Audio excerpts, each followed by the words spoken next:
Selamat datang di channel Alur Donghua.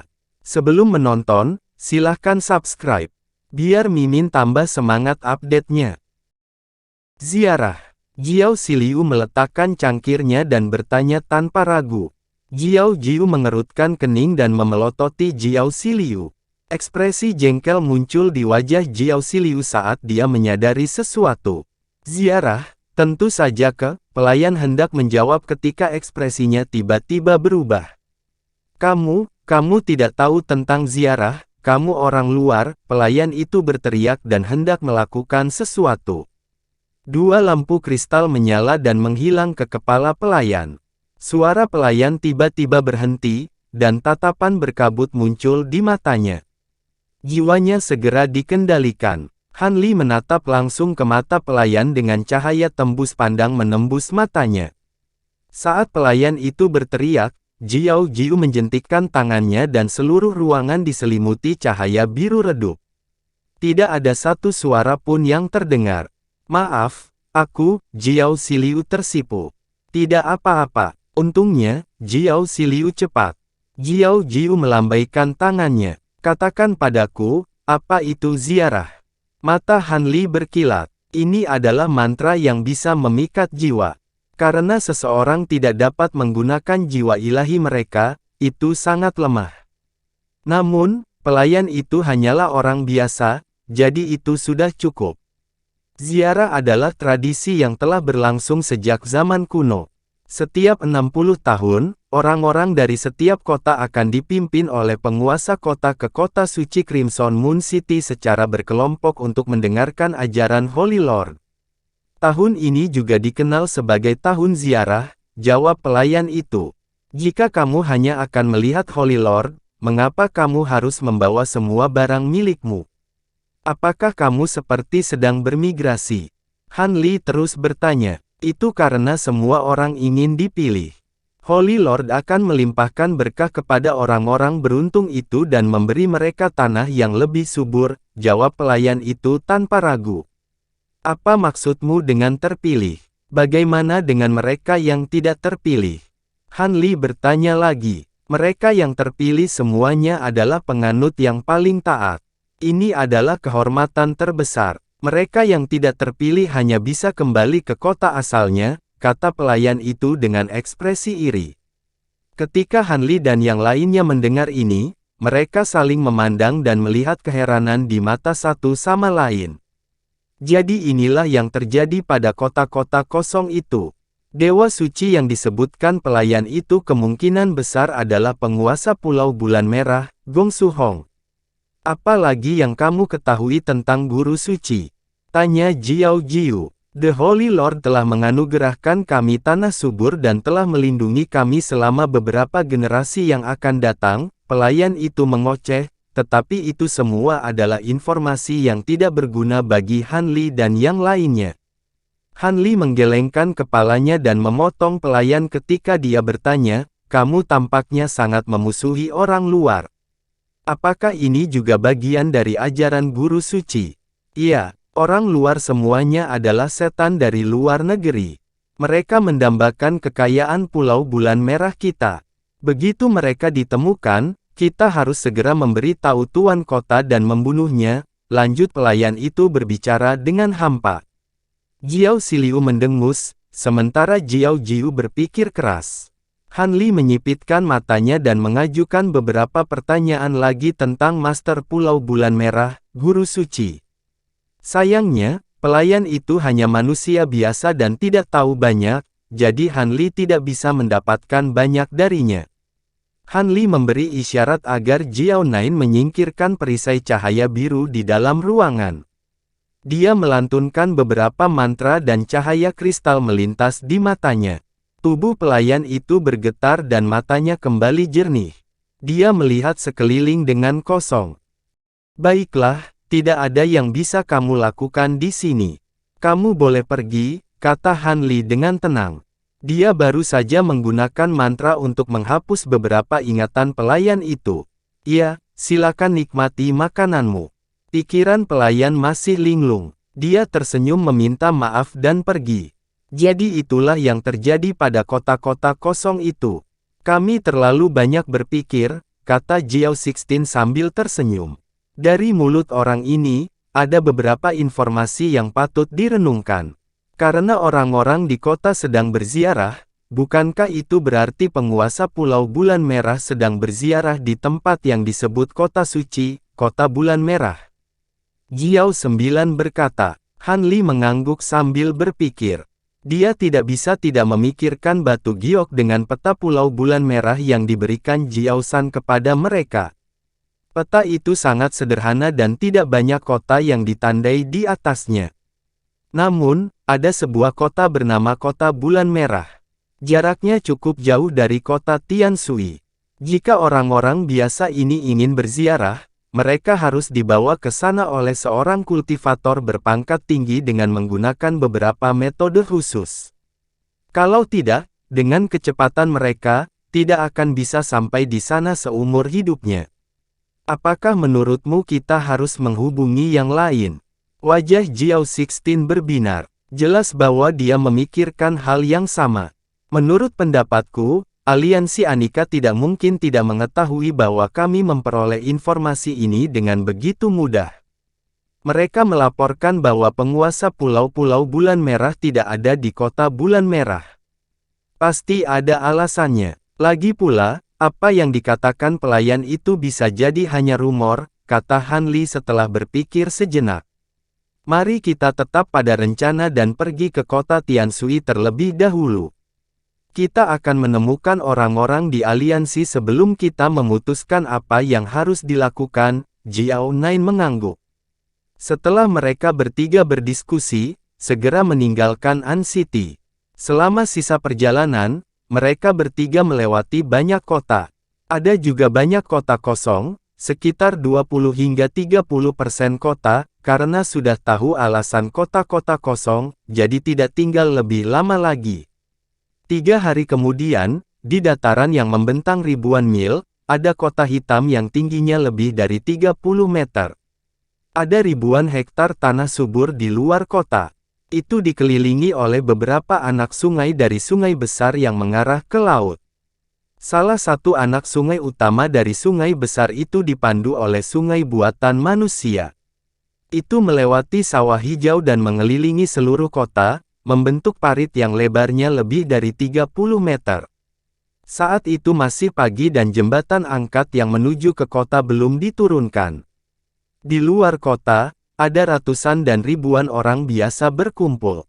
Sebagian besar sedang membawa barang di pundaknya atau membawa gerobak dengan kantong barang yang menggembung, menunggu gerbang kota dibuka.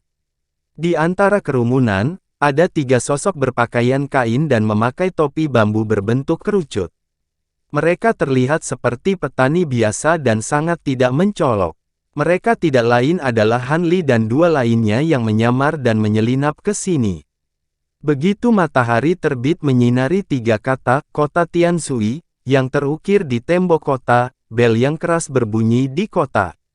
Kemudian, terdengar serangkaian suara, Zaza, dari dalam tembok kota. Jembatan angkat yang berat perlahan diturunkan oleh rantai besi hitam tebal. Orang-orang yang sudah lama menunggu mulai melangkah ke jembatan dan memasuki kota. Hanya ada 1 gerbang tinggi di kaki kota, dan ada beberapa kultivator Naschen Sol yang berjaga di kedua sisi gerbang. Yang memimpin adalah seorang kultivator transformasi dewa, dan semua mengenakan jubah biru tua dengan bulan sabit merah tertulis di dadanya. Meskipun Han Li tidak dapat menggunakan indera spiritualnya untuk menjelajah, dia tahu pasti ada orang lain dengan kultivasi yang lebih tinggi di kota. Setelah mengamati beberapa kota, ia menemukan bahwa Pulau Bulan Merah sama dengan pulau lainnya, kultivator dan manusia hidup bersama di kota.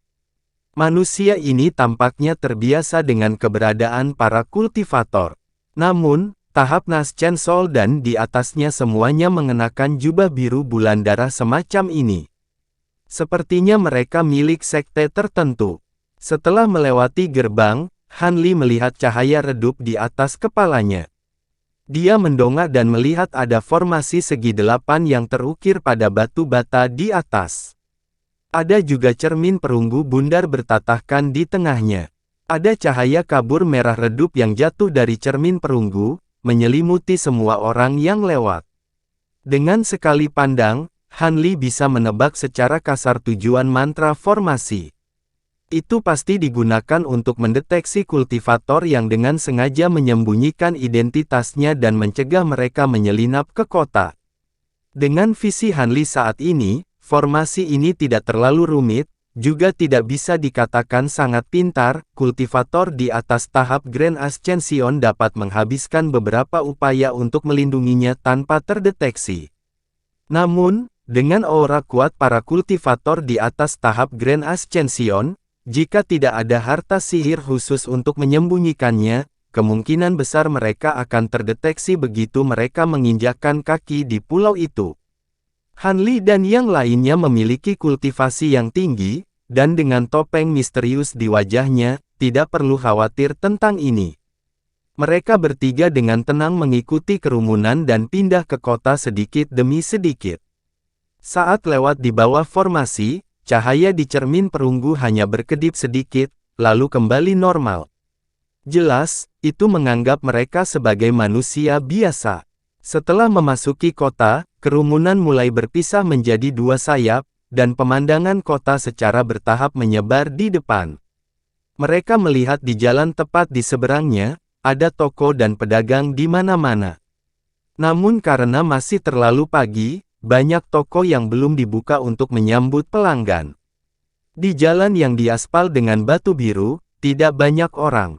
Hanya beberapa kedai teh pagi yang telah buka untuk menyambut pelanggan. Kota Tianshui ini jauh lebih besar dari sebelumnya. Dua jalan di arah tenggara dan barat laut membagi seluruh kota menjadi 4 distrik besar. Han Li dan yang lainnya mengikuti jalan utama ke bagian selatan kota dan berbelok ke jalan sempit. Setelah berjalan selama lebih dari 1 jam, mereka tiba di sebuah gang terpencil setelah serangkaian belokan dan belokan.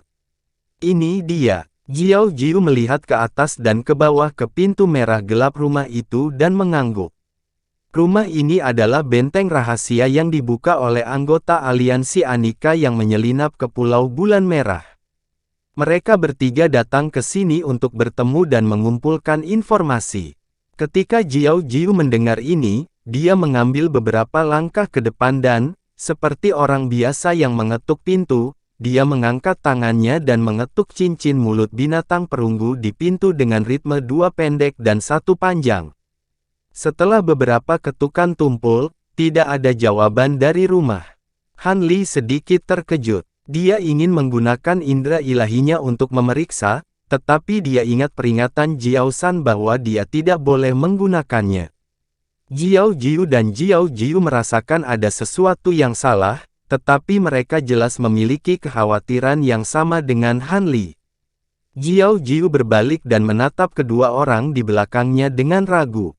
Han Li menyipitkan matanya dan tidak mengatakan apa-apa. Jiao Jiu berpikir sejenak dan memberi isyarat kepada mereka berdua untuk bersiap berperang. Saat mereka bertiga hendak bergerak, suara bel berbunyi tiba-tiba terdengar dari dalam pintu. Itu 3 panjang dan 1 pendek. Mereka bertiga terkejut dan melihat ke arah pintu. Jiao Jiu berpikir sejenak, lalu dia meningkatkan kekuatan tangannya dan dengan cepat mengetuk cincin pintu 3 kali. Sesaat kemudian, pintu merah tua berderit terbuka, memperlihatkan celah selebar seseorang. Dari dalam, kepala pria parubaya dengan wajah lebar dan pipi tebal muncul. "Silakan masuk." Han Li melirik pria parubaya itu, dan menemukan bahwa penampilannya jelas telah disulap melalui topeng aliansi Anika juga. Meskipun penampilan yang dibuat oleh topeng itu tampaknya tidak berbeda dari orang biasa, itu mungkin untuk merasakan hubungan samar antara dua topeng di depan orang lain yang juga memakai topeng itu.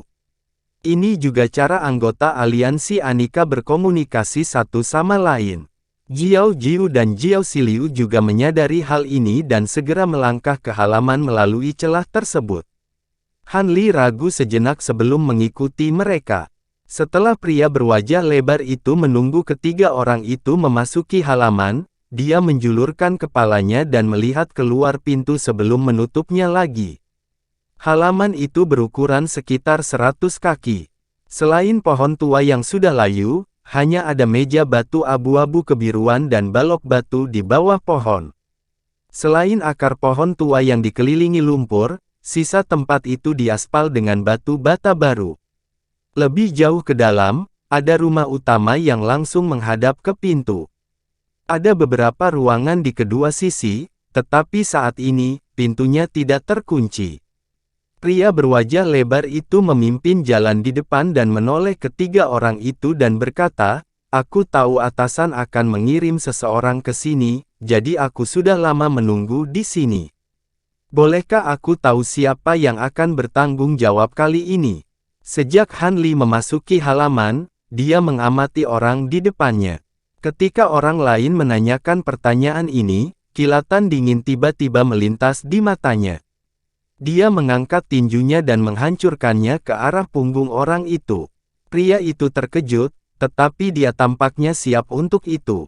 Lampu merah tiba-tiba bersinar di belakangnya, berubah menjadi perisai perak yang menghalangi di depannya.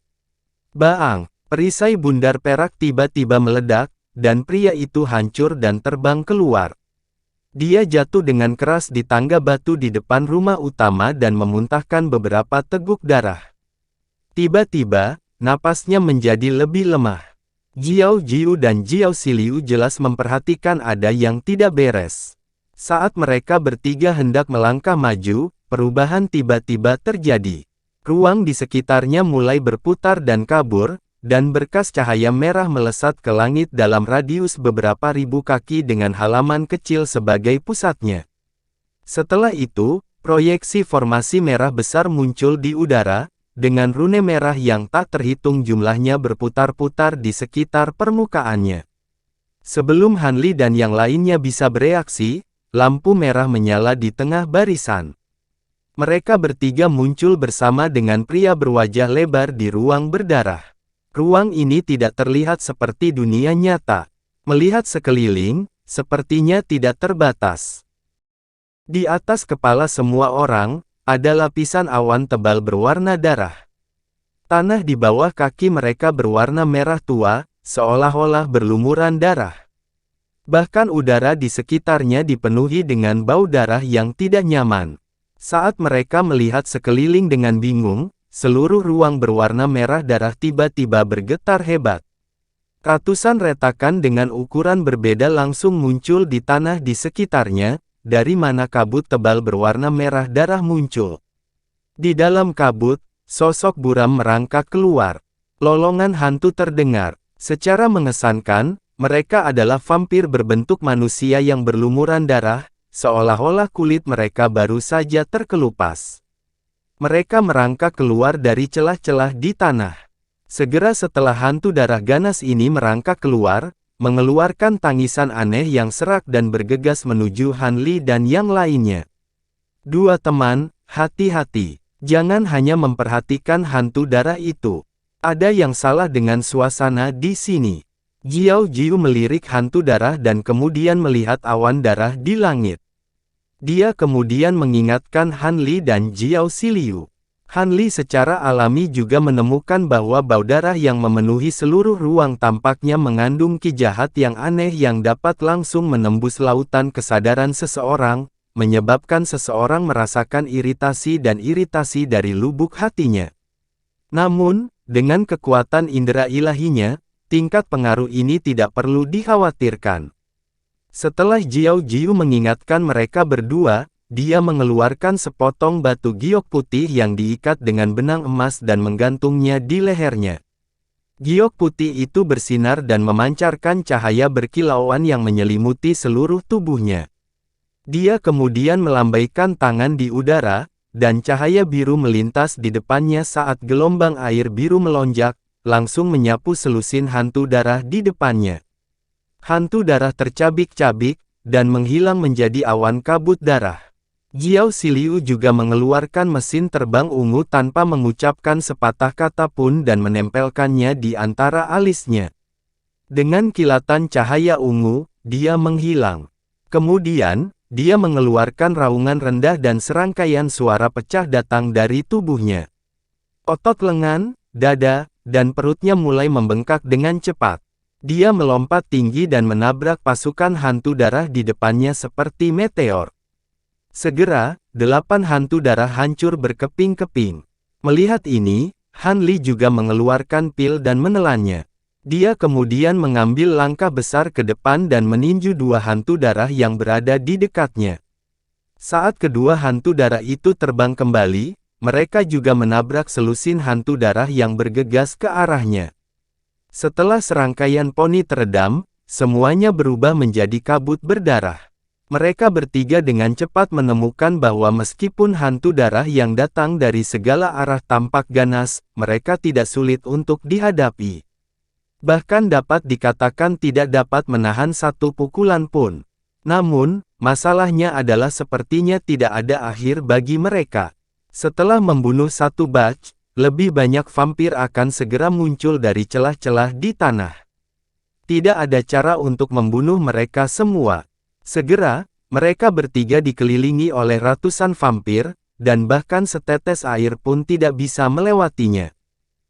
Di sisi lain, pria berwajah lebar yang terluka oleh Han Li memiliki mata yang agak merah. Wajahnya dipenuhi kepanikan seolah-olah dia melihat hantu di siang bolong. Dia terus-menerus mengeluarkan berbagai harta sihir.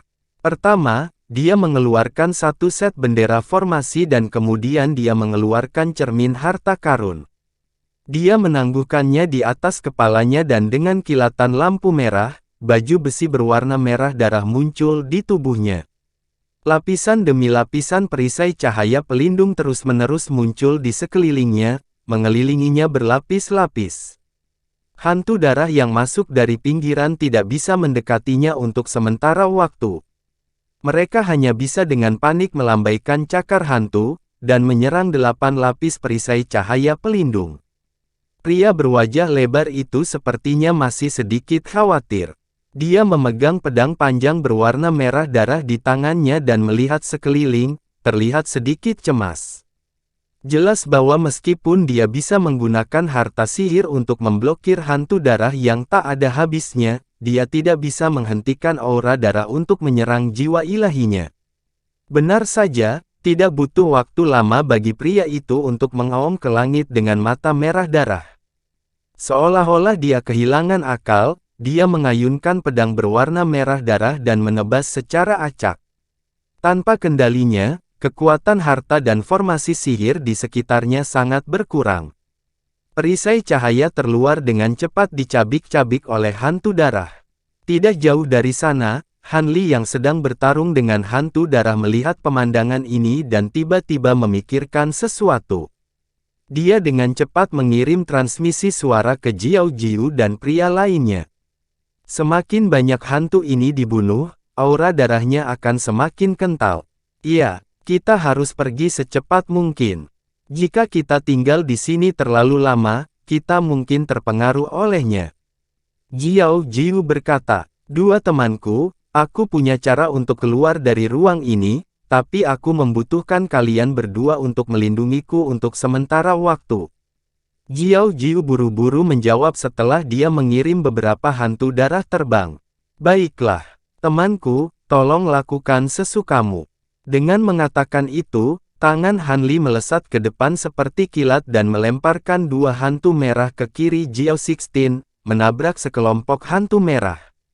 Di sisi lain, Jiao Jiu menerbangkan Blood Ghost di depannya. Dia melompat ke kanan Jiao Siliu dan membentuk segel dengan kedua tangannya. Pada saat yang sama, dia mulai bernyanyi. Dengan suara gemuruh yang dalam, bola kabut biru mengembun di depan Jiao Jiu, memancarkan gelombang kekuatan air yang padat. Dia berteriak, "Pergi!" dan segera mendorong tangannya ke depan. Raungan naga terdengar dan naga air biru keluar dari kabut di depannya. Ia memamerkan taringnya dan mengacungkan cakarnya saat ia menyerang pasukan hantu darah di sebelah kanan Jiao Jiu.